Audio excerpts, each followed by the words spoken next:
ఉండవు కాబట్టి కొత్త ప్రాజెక్టులను తలపెట్టి వాటి కోసం నీటి కేటాయింపుల కోసం కేంద్ర ప్రభుత్వం దగ్గర మన వాదనను ఎప్పటికెప్పుడు వినిపిస్తూనే న్యాయబద్ధంగా రేపు తేలేటువంటి నీళ్లు ఎన్ని తేలినా అందుకు పరిమితమైనటువంటి పద్ధతిలోనే ప్రాజెక్టులకు రూపకల్పన చేసి ఈరోజు డిండి కానీ మునుగోడు దేవరకొండ ప్రాంతాలకు ఇచ్చేటువంటి ప్రాజెక్టు కానీ పాలమూరు రంగారెడ్డి కానీ ఉత్తరాన గోదావరి నది మీద కాళేశ్వరం కానీ మరి కాళేశ్వరాన్ని పూర్తి చేసుకున్నాం.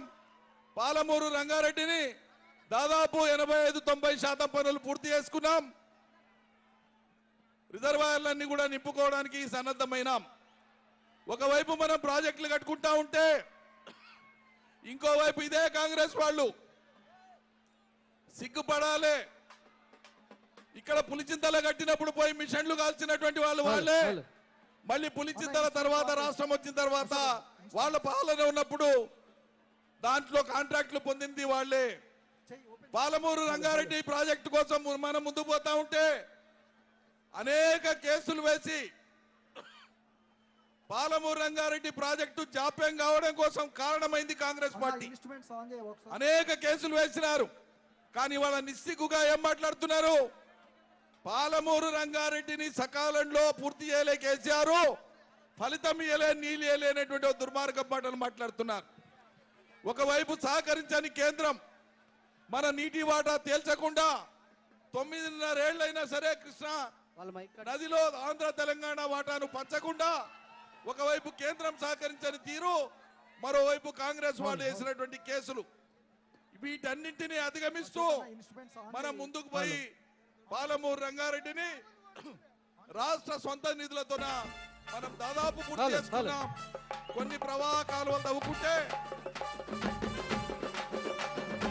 ఈ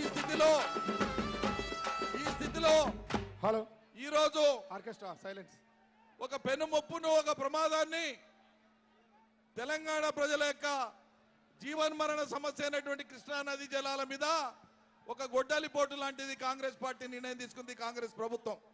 అదేంటంటే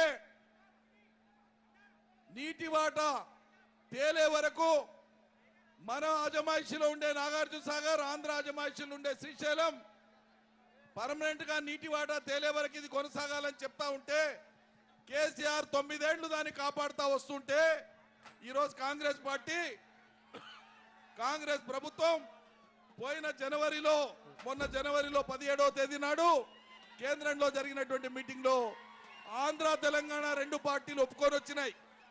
ఏం ఒప్పుకొని వచ్చినాయి? ఈ కృష్ణా ప్రాజెక్టులను వాటి కింద ఉండే మొత్తం అవుట్లెట్స్ ని కేఆర్ఎంబి పరిధికి ఇవ్వడానికి, మన రాష్ట్రం యొక్క హక్కుల్ని వాళ్ళ చేతిలో పెట్టడానికి అంగీకరించి సంతకాలు పెట్టేసి వచ్చినారు.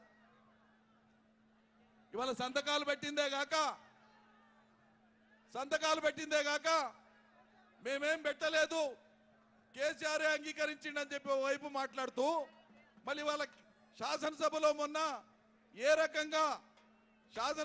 ఏ రకంగా మళ్ళీ తీర్మానం పాస్ చేస్తారు. ఒకవేళ కేసీఆర్ అప్పగించి ఉంటే మీరు శాసనసభలో తీర్మానం ఎందుకు చేయవలసి వస్తుంది? కాబట్టి ఈరోజు కాంగ్రెస్ ప్రభుత్వానికి కృష్ణా జలాలే కాదు, వాళ్ళు ఇచ్చిన ఏ హామీలను అమలు చేసే చిత్తశుద్ధి వాళ్ళకి లేదు, ఆ ఉద్దేశం వాళ్ళకి లేదు.